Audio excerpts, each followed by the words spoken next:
ಇನ್ನು ಪುಷ್ಪ 2 ಸಿನಿಮಾ ಪ್ರದರ್ಶನದ ಸಂದರ್ಭದಲ್ಲಿ ಅಲ್ಲು ಅರ್ಜುನ್ ಹೋಗಿದ್ರಲ್ಲ, ಆ ಸಂದರ್ಭದಲ್ಲಿ ಕಾಲ್ ತುಳಿತಾಗಿ ಅವರು ಮಹಿಳೆ ಸಾವನ್ನಪ್ಪಿದ್ರು. ಈ ಪ್ರಕರಣದಲ್ಲಿ ಇವರಿಗೆ ಒಂದಿಷ್ಟು ಕಂಡೀಷನ್ಸ್ ಅನ್ನ ಕೋರ್ಟ್ ಹಾಕಿತ್ತು.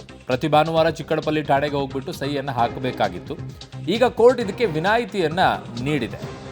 ವಿದೇಶಕ್ಕೆ ತೆರಳಲು ಸಹ ಅಲ್ಲು ಅರ್ಜುನ್ಗೆ ಅನುಮತಿಯನ್ನ ಕೋರ್ಟ್ ನೀಡಿದೆ.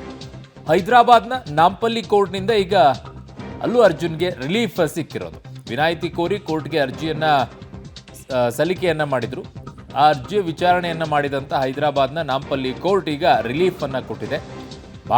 ಪ್ರತಿ ಭಾನುವಾರ ಚಿಕ್ಕಡಪಲ್ಲಿ ಠಾಣೆಗೆ ಹೋಗ್ಬಿಟ್ಟು ಸಹಿಯನ್ನ ಮಾಡಬೇಕಾಗಿತ್ತಲ್ಲ, ಅದಕ್ಕೂ ಕೂಡ ರಿಲ್ಯಾಕ್ಸೇಷನ್ ಅನ್ನ ಕೊಟ್ಟಿದೆ. ಜೊತೆಗೆ ವಿದೇಶಕ್ಕೆ ಹೋಗೋದಕ್ಕೆ ಬ್ರೇಕ್ ಇತ್ತಲ್ವ, ಸೊ ಅದಕ್ಕೂ ಕೂಡ ಈಗ ಅವಕಾಶವನ್ನ ಮಾಡಿಕೊಟ್ಟಿದ್ದಾರೆ. ನನ್ನ ಸಹೋದ್ಯೋಗಿ ಈಗ ಫಿಲ್ಮ್ ಬ್ಯೂರೋಯಿಂದ ಭಾರತಿ ನನ್ನ ಸಂಪರ್ಕಕ್ಕೆ ಸಿಗ್ತಾ ಇದ್ದಾರೆ. ಭಾರತಿ, ಒಂದಿಷ್ಟು ರಿಲ್ಯಾಕ್ಸೇಷನ್ ಈಗ ಸಿಕ್ಕಂಗಾಯಿತು. ಕಾರಣ ಈ ಚಿತ್ರ ಪ್ರದರ್ಶನ ಕಾಣಕ್ಕೆ ಶುರು ಆದ ನಂತರ ಅಲ್ಲಲ್ಲಿ ಹೋಗೋ ಪರಿಸ್ಥಿತಿಗೂ ಕೂಡ ಅಲ್ಲು ಅರ್ಜುನ್ ಇರಲಿಲ್ಲ. ಒಂದು ಕಡೆಗೆ ಜೈಲಿಗೆ ಹೋಗೋ ಪರಿಸ್ಥಿತಿ ಆಯಿತು, ತದನಂತರ ಬೇಲ್ ಆಯಿತು, ಬರೀ ಕೋರ್ಟ್ ವಿಚಾರಕ್ಕೆ ಬರೋದಾಯಿತು.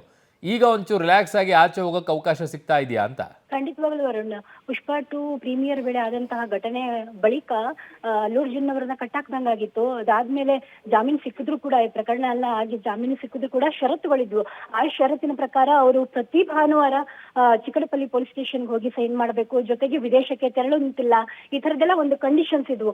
ಈ ಕಂಡೀಷನ್ಸ್ ಎಲ್ಲ ಇದೀಗ ರಿಲೀವ್ ಆಗಿದೆ. ಹೈದರಾಬಾದ್ನ ನಾಂಪಲ್ಲಿ ಕೋರ್ಟ್ನಿಂದ ಎಲ್ಲ ಕಂಡೀಷನ್ಸ್ ಅವ್ರ ಮೇಲೆ ಹೇರಲಾದ ಕಂಡೀಷನ್ಸ್ ರಿಲೀಸ್ ಆಗಿದೆ.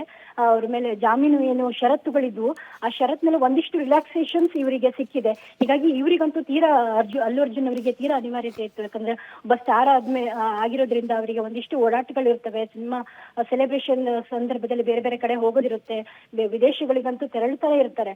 ಆ ಜೊತೆಗೆ ಪ್ರತಿ ಭಾನುವಾರ ಹೋಗಿ ಪೊಲೀಸ್ ಸ್ಟೇಷನ್ಗೆ ಅಟೆಂಡ್ ಆಗಿ ಅಲ್ಲಿ ಸೈನ್ ಮಾಡಬೇಕು ಅನ್ನೋದು ಕಷ್ಟವಾಗಿತ್ತು. ಹೀಗಾಗಿ ಅವರು ಅರ್ಜಿಯನ್ನ ಹಾಕಿದ್ರು. ಈಗ ರಿಲೀಫ್ ಸಿಕ್ಕಿರುವಂತದ್ದು ಅರುಣ್. ಓಕೆ ಭಾರತಿ, ನಿಮ್ಮೆಲ್ಲ ಮಾಹಿತಿಗೆ ಧನ್ಯವಾದಗಳು.